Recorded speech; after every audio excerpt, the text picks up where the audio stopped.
EdTech is concerned and GovTech is concerned, in all these 5 areas, we are going to implement our AI policy, but we are first of all coming up with a framework so that it is verified, it is based on accurate data, and it helps combat and fight misinformation and disinformation. So that's our focus, and as a ambassador of the youth in our country as well, because we have as I mentioned, 68% of the population which is based on youth. So we are coming up with training modules in AI for our youth to serve the country in social sectors, in alleviating poverty. We have one of the biggest social networks in the world, which is known as the Benazir Income Support Program in Pakistan. So that's also based on IT modules. And in our recent floods in 2022, we were affected by climate change. We used AI modules to identify the most vulnerable areas, the most vulnerable people who were in need of help. And that help was provided through IT and AI tools. Having said that, at this forum, I would like to make a proposal that where AI is helping us grow, is helping us eradicate our problems, we need to focus on an international agreement to counter misinformation. And there needs to be a framework or a documented form of such an agreement which we can agree upon, or maybe we can have a system of verification. Because you see, with the wrong kind of algorithm, and if that algorithm has more views, that gains more traction as per the AI existing modules. So that is something that needs to be countered, and we need to use AI in a positive manner in the healthcare sector, in the education sector, in the social sectors, in the agri sector, and in the financial sector, to help our people grow, to help our people achieve the impossible. And the future is bright.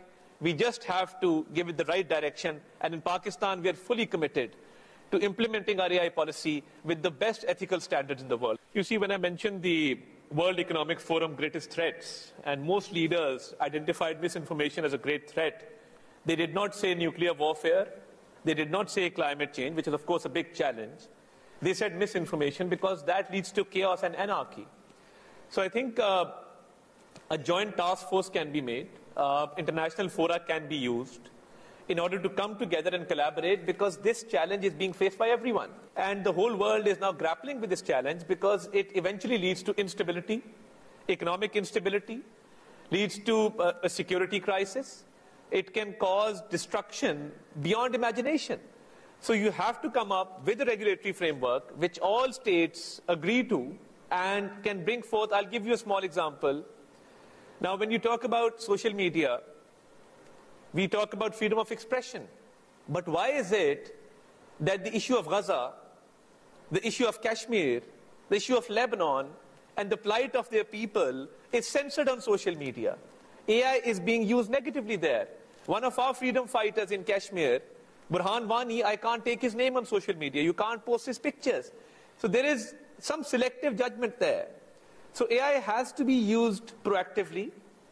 There has to be a regulatory framework, and we cannot ignore where there's a humanitarian crisis like in Gaza. That humanitarian crisis needs to be amplified, needs to be told to the people. So what I'm suggesting is a regulatory framework which upholds ethical standards and which works together collaboratively for the common good of humanity. Because you see, humanity has common goals. Humanity has common objectives. So we come together on common terms and we make a regulatory framework which is acceptable to everyone. So I would like to add one small initiative that we are doing in Pakistan, which is the Digital Dialogue Pakistan. It's a combination of generative AI and large language models, LLMs. So generative AI and LLMs come together.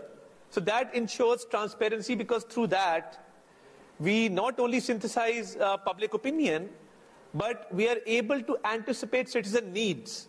So our communication strategy is more effectively based on reality, and it helps us formulate a more responsive and effective communication strategy.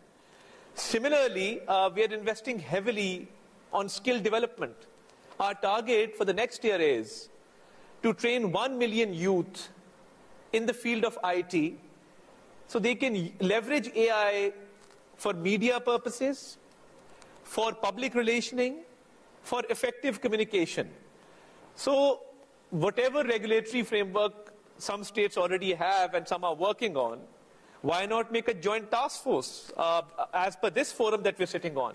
A joint task force based on these ministers, and we come up with our proposals, and we share those proposals which are common, and we work towards a framework of implementation.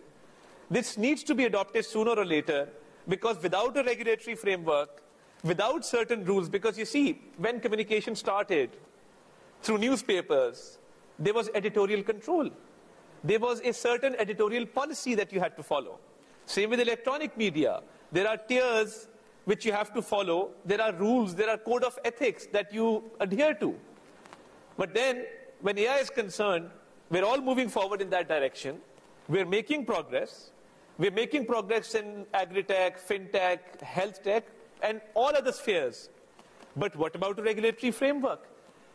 Where progress is important, and going forward and promoting AI is important, and we are fully adhering to that, I think a regulatory framework needs to be brought forward so that people can be safe, people can be secure, and our economies do not suffer due to instability. And I would like to reiterate the plight of the people of Gaza, the people of Lebanon, the people of Kashmir. That also needs to be protected, because AI tools are used to censor such information. And on a lighter note, as in the Lord of the Rings, they say one ring to rule all. But here, every channel, because it's a multi-channel domain, the information technology, every channel has its own ring. We just need to ensure that there is a framework for transparency and for ensuring a code of ethics which is acceptable to all, which helps humanity in the long term. You see, we've already gone towards implementing our national AI policy. We're talking about the Digital Pakistan Dialogue. We're going towards fiberization. And we're fully committed to the AI cause. There are no two questions about it. But having said that, what I would like to achieve from AI, in the field of agri-tech, we would like to see more productivity, higher yield of crops through the inducement of technology. Because you see, we're a rice exporting country. We have the backbone of our economy is agriculture. So higher agriculture yield through technological advancement in AI, number one. Number two, with regard to education and skill development, in the backward areas of the country, we would like to see educational systems of distance learning where students who do not have access to these good universities can gain higher education through AI tools. Thirdly, in the same field of education tech, higher enrollment in schools. We would like to see AI help our government enroll more children in schools. Third, and most important, is health tech. We would like to see AI improve the situation of polio in Pakistan, for example. That's something that we are grappled with at this point in time. So to eradicate hepatitis and such illnesses which have cures but are spreading nevertheless. So we would like to see AI being induced into the health tech sector of Pakistan. After that, I think the important thing would be climate change, to predict the harmful effects of climate change and foresee them and make our arrangements accordingly. With regard to fintech, the financial sector,